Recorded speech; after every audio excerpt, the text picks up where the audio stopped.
Okay, so you know the best HFY sci-fi story, right? So we open on a terrifying image. As it turns out, the cubs had been separated from their mother during a fight with some poachers.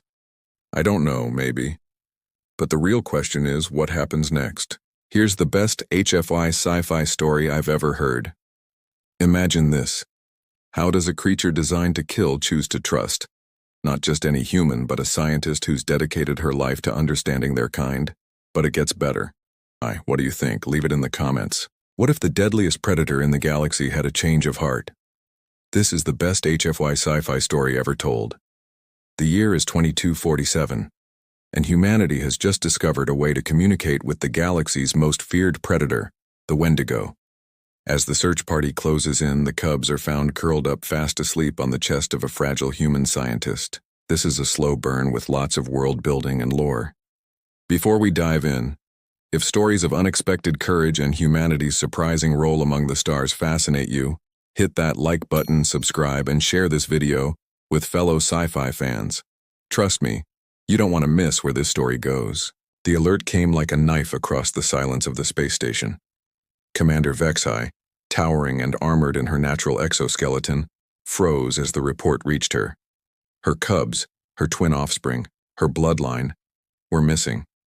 For a Zephyrian predator, this wasn't just alarming, it was unthinkable. Their young were born fierce, restless, dangerous, even to their own kind. Security footage showed them moments earlier in their quarters, restless and prowling as usual. But then, an empty room, a vent cover loose, shadows swallowing them whole. Every instinct in Vexhi's body screamed of catastrophe. The cubs were not harmless kits. Even at 6 months, they were the size of earth panthers, armed with claws and venom meant to kill. If they were loose, it wasn't just her family at risk. Every living being aboard the station was in danger. She slammed a clawed hand against the console. Find them. The order carried a growl that would send prey scattering across entire worlds. And yet, beneath her fury, something else stirred. Fear, not of her cubs, but for them. Where had they gone? And worse, what would they do when they found the humans?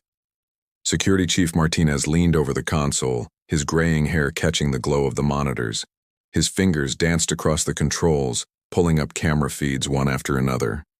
The cubs were fast, slipping through service ducts like liquid shadows. Vexhi stood behind him, every muscle tense. She could hear the scrape of their claws echoing in her memory. Imagine their venomous spines bristling as they crawled deeper into the human residential wing. "They've taken the vent system," Martinez said calmly, though his heartbeat betrayed him. Moving toward Section 7G. Vexhi's mandibles clicked in frustration. "That's where your people sleep." Every scenario screamed disaster. A Zephyrian cub did not stalk for play. It stalked to kill. Even her own kin never approached the young without armor. And now they were slipping, unseen, into narrow corridors filled with fragile humans who had no claws, no fangs, no exoskeleton. Martinez rewound a feed, catching a glimpse. 2 sleek shapes wriggling through an overhead grate, tails lashing with excitement. "They're hunting," Vexhi whispered, dread clinging to her voice. Martinez said nothing, but in his silence was a question no one dared voice. Would the next camera show survival or carnage? The feed flickered, stabilizing on a dimly lit room in the human wing. Dr. Sarah Chen, a xenobiologist known for her late-night research, sat hunched over her datapad. The door vent above her rattled, just slightly, before 2 sleek forms dropped silently into the room. Vexhi leaned closer to the monitor, her breath harsh through the translator. She expected screams, blood, chaos. That was the way of her people. Cubs this young were ruled by instinct, violent, merciless instinct. Instead, something else happened. Sarah looked up, eyes wide but not terrified. "Oh, hello there." Her voice carried no alarm, only warmth, like someone greeting lost kittens. The cubs froze. Their claws flexed, their spines rose. Instinct demanded they strike. But they didn't. The smaller one tilted her head, curiosity shining where hunger should have burned. The other crept forward a single step, cautious but uncertain. On the console, Martinez's brows furrowed. That's not possible. Vexhi's claws dug into her own armor. Her children should have attacked, should have ended the fragile human in a heartbeat. But what unfolded on screen was a story that defied millions of years of evolution. The predators had found their prey, yet something told them not to kill. Dr. Sarah Chen slowly set her datapad aside. Her movements were deliberate, gentle, as though she were handling a skittish animal rather than two lethal predators. She extended her hand, palm open, her voice calm and steady. "It's okay," she murmured. "I know your mama. She talks about you all the time."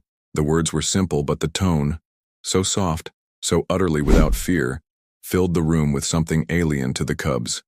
Safety. The larger cub, Morden, inched forward, his whiskers twitching. He sniffed the air, testing this strange creature who did not scream, did not run. Sarah held her ground, her heartbeat quick but steady, refusing to flinch. Behind the screen, Vexhi's mandibles clicked in disbelief. This wasn't a greeting, it was madness. One swipe, one bite, and the human would be nothing but blood. Yet, impossibly, the cubs responded not with violence, but with hesitation. The younger one, Cuthra, tilted her head as though weighing two instincts, attack or listen, and then, in a movement that stopped both Vexhi and Martinez cold, Cuthra pressed her nose lightly against Sarah's hand. Instead of shredding her apart, the predator leaned in. For a heartbeat, the room was frozen in silence. Then the cub's instincts surged, claws sliding halfway out, spines twitching. Every muscle in their sleek bodies screamed for them to strike, but Sarah didn't pull away. She only whispered, "You're safe here." Her voice wove through the tension like a thread, softening something buried deep inside them. Cuthra's claws retracted, wavering between the urge to shred and the strange comfort of her touch. Morden circled wide, eyes sharp, watching his sister lean closer to the human. Vexhi's throat rumbled with a growl as she watched the feed. Her young should have killed by now. That was the way of their kind, fearless, merciless hunters. And yet, here they were, hesitating. Martinez leaned back in his chair, shaking his head. "They're fighting themselves," he muttered. Like two instincts pulling in opposite directions, Thra let out a low, uncertain chirr, something no Zephyrian scientist had ever recorded in a hunting context. Then Sarah moved again, just slightly, her fingers brushing behind Cuthra's auditory ridge. It should have triggered a strike. Instead, something extraordinary happened. The cub shuddered once. Then a sound rolled from her chest. A purr. The sound was low at first, almost a vibration in the air. But then it grew unmistakable. A rhythmic rumble, soft and steady. Cuthra, daughter of one of the deadliest predators in the galaxy, was purring. Vexhi staggered back from the console, her forearms trembling. "Impossible," she rasped. In Zephyrian history, no cub had ever purred. Not at their mother, not at their own kind, and certainly not at prey. Sarah smiled gently as though the moment were the most natural thing in the universe.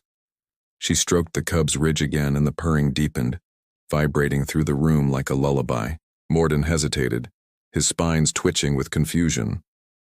But curiosity won.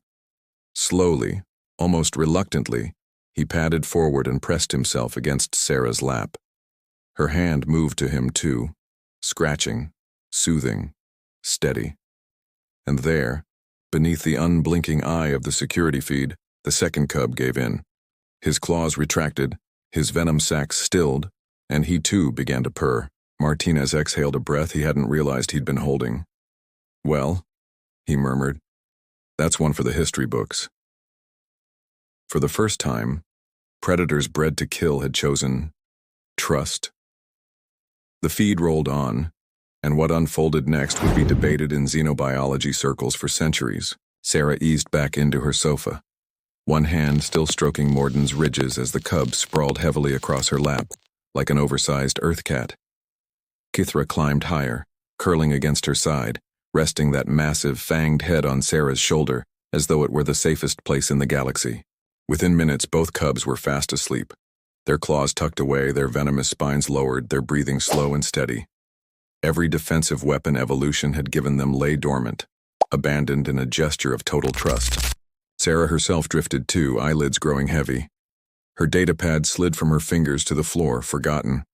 One arm curled protectively around Kathra, while Morden's tail draped lazily across her legs, a living blanket. Martinez's voice was quiet when he spoke. "They've been like that for 3 hours. Dr. Chen messaged us, asked that we not disturb them, said, and I quote, 'They look tired.'" Vexai's eyes burned as she watched the scene. Her lethal apex predator children, helplessly asleep on the chest of a human who could never survive their wrath awake. And yet, somehow they had chosen peace. Martinez didn't rush his reply. He kept his eyes on the monitor, watching the cubs stir faintly, then nuzzle closer against Sarah's warmth. His voice was steady, almost thoughtful. "Dr. Chen's been working with your people for 2 years, he said. "She's learned your language, your customs, your history, and she talks about those cubs of yours more than she talks about her own research. Always with affection." Vexai's mandibles clicked. "Affection doesn't stop fangs." "No," Martinez agreed. "But maybe it changes what the fangs are for." He leaned back, folding his arms. "See? We humans figured out something along the way. Being the apex predator isn't about who's got the sharpest claws or the deadliest venom. It's about knowing when not to use them." Vexai froze at his words. Her species had measured strength and violence alone. The concept of withholding it, of choosing restraint, was as alien as any new world. Martinez's gaze softened. "Your cubs didn't see prey when they looked at her. They saw what she saw. 2 babies who wandered too far from their mother." On screen, Kithra shifted in her sleep, pressing closer to Sarah's neck. The human's arm tightened protectively, even unconscious, and Vexai's world tilted. Vexai walked the corridor toward Sarah Chen's quarters, her heavy steps echoing off the metallic walls. She should have felt relief that her cubs were alive. Instead, she felt something stranger, an unraveling of certainty. For generations, the Zephyrians had defined themselves by power, by the ability to strike fear into all who crossed their path. Yet here was a human, delicate as glass, who had done the unthinkable. She hadn't fought, hadn't fled. She had simply seen the cubs for what they truly were, children in need of comfort. And they, impossibly, had recognized it. As Vexai neared the door, Martinez's words lingered in her mind. Maybe humanity's strength wasn't in weapons or cunning. Maybe it was in something far more disarming. The ability to look into the eyes of a predator and see not death, but innocence. The door slid open. Inside, Sarah slept deeply, her arm draped protectively around Kithra. Morden's tail flicked lazily across her legs. Vexai paused, her towering frame filling the doorway. And for the first time in her long, battle-scarred life, she wondered, in a galaxy filled with predators, what exactly did that make the humans? The answer, she suspected, was both more dangerous and more wonderful than anyone had yet realized.